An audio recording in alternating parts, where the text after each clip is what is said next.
भारत के उत्तर पश्चिमी तट पर मिलती है गोमती नदी अरब सागर से, जहाँ बसी है एक प्राचीन नगरी, सप्तपुरियों में से एक, जिसे बसाया है भगवान विष्णु के 8वें अवतार श्री कृष्ण ने।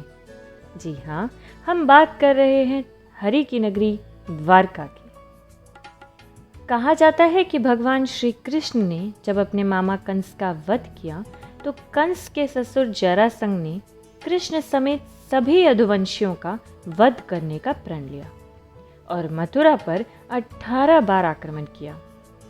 तब सभी यदुवंशियों की रक्षा हेतु भगवान श्री कृष्ण सारी प्रजा को लेकर स्वराष्ट्र आ गए।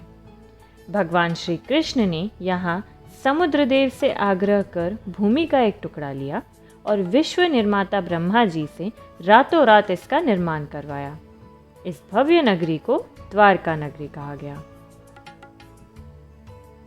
माना जाता है कि महाभारत युद्ध के उपरांत गांधारी ने अपने पुत्रों की हत्या के लिए श्री कृष्ण को दोषी ठहराया और उन्हें यह श्राप दिया कि जिस तरह से श्री कृष्ण ने उनके कुल का नाश किया है, उसी तरह से श्री कृष्ण के कुल और साम्राज्य का नाश हो जाएगा।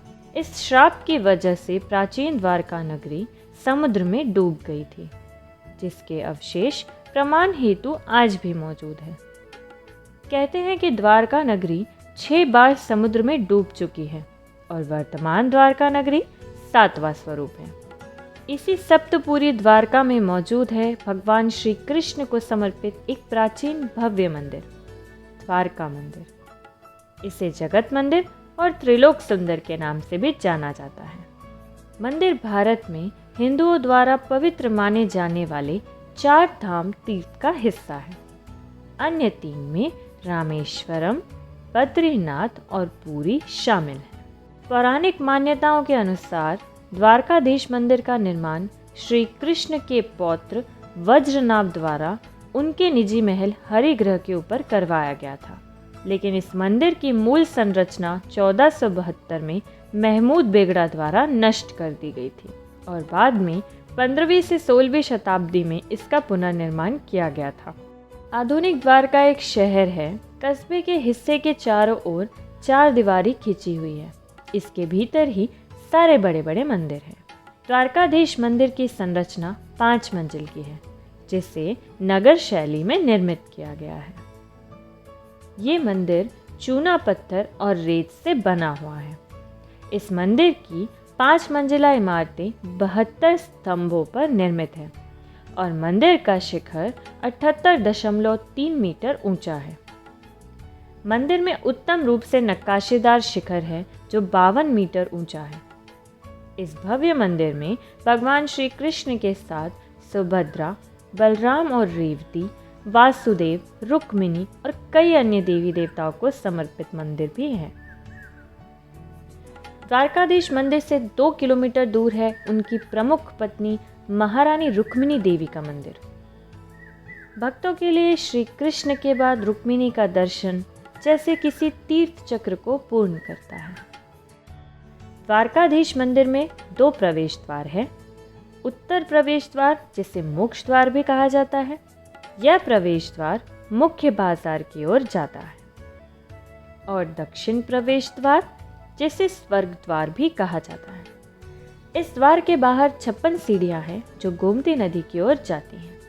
द्वारकाधीश मंदिर के दर्शन के लिए आने वाले श्रद्धालु गोमती नदी में स्नान करते हैं और उसके बाद ही मंदिर में प्रवेश करते हैं।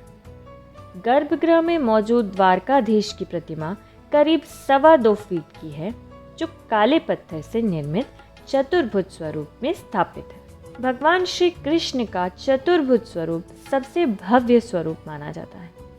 इस स्वरूप में भगवान श्री कृष्ण के हाथों में गदा, शंख, चक्र और पद्म रहते हैं। इस मंदिर से जुड़ी एक कथा के अनुसार ये प्रतिमा सावित्री बाव यानी कि एक कुएं में मिली थी। 15वीं शताब्दी में मुस्लिम आक्रमणकारियों के डर से पंडितों ने इस प्रतिमा को कुएं में छुपा दिया था। कहते हैं कई साल बाद श्री कृष्ण एक ब्राह्मण के सपने में आए और मूर्ति को एक निर्धारित समय के बाद निकालने का आदेश दिया। ये सुनते ही वो ब्राह्मण विचलित हो गए और उन्होंने इस मूर्ति को समय से पहले ही निकाल लिया। इसलिए इस प्रतिमा की आंखें पूरी तरह से बंद नहीं पाईं और आज भी आधी बंद दिखती हैं। इस मंदिर का सबसे विशेष आकर्षण इसके शिखर पर मौजूद 52 गज का ध्वज है। ध्वज काले रंग को छोड़कर किसी भी रंग या रंगों का एक संयोजन हो सकता है। ध्वज में सूर्य और चंद्रमा के प्रतीक हमेशा रहते हैं, जो यह दर्शाता है कि श्री कृष्ण तब तक रहेंगे जब तक सूर्य और चंद्रमा पृथ्वी पर मौजूद रहेंगे। यह ध्वज दिन में 5 बार बदला जाता है। कहते हैं किसी भी मंदिर का ध्वज उसकी शक्ति, उसकी यश की निशानी होती है, पर लोग मानते हैं कि द्वारकाधीश की ध्वज मनोकामनाएं पूर्ण करता है। इसलिए ध्वज चढ़ाने के लिए भारत के अलग अलग हिस्सों से श्री कृष्ण के भक्त यहाँ आते हैं। इस अवसर के लिए उन भक्तों को 2 से 5 साल तक की प्रतीक्षा भी करनी पड़ती है। द्वारका में लोग आज भी भगवान श्री कृष्ण को उनका राजा और स्वयं को उनकी प्रजा मानते हैं। इसलिए द्वारकाधीश की पूजा उन सभी विधि विधानों के साथ की जाती है जैसे किसी राजा की। दिन की शुरुआत होती है सुबह 6:30 बजे मंगला आरती से, जिसमें द्वारकाधीश को जगाया जाता है। स्नान विधि और अभिषेक पूजा के बाद द्वारकाधीश को स्नान भोग लगाया जाता है। इसके बाद का समय है द्वारकाधीश के श्रृंगार का। जिस तरह से बद्रीनाथ में पिंडदान का महत्व है, रामेश्वरम में जल का महत्व है, वैसे ही द्वारका में श्रृंगार का महत्व है। भगवान के श्रृंगार के बाद श्रृंगार आरती होती है और उन्हें श्रृंगार भोग लगाया जाता है। शाम को संध्या आरती होती है और रात में शयन आरती के बाद उन्हें सुलाया जाता है। इस तरह से प्रतिदिन द्वारकाधीश को 11 बार भोग लगाया जाता है और 4 बार उनकी आरती होती है। द्वारकाधीश की पूजा में तुलसी अर्पण करने का बहुत महत्व माना जाता है। द्वारका में जन्माष्टमी और होली जैसे पर्व बहुत धूमधाम से मनाए जाते हैं। जन्माष्टमी में द्वारका में एक विशेष रौनक देखने को मिलती है। विभिन्न झांकियों के साथ साथ कृष्ण भजन, कृष्ण जन्मोत्सव, गरबा रास, हांडी फोड़ आदि कार्यक्रमों का आयोजन किया जाता है, जिसमें हजारों की संख्या में लोग शामिल होते हैं। यदि आपने अभी तक द्वारका के द्वारकाधीश के दर्शन नहीं किए हैं तो एक बार जरूर जाइएगा, आपको असीम आनंद की प्राप्ति होगी। अगर आपको हमारा ये वीडियो पसंद आया हो तो इसे लाइक करें, शेयर करें और हमारे चैनल को सब्सक्राइब करें।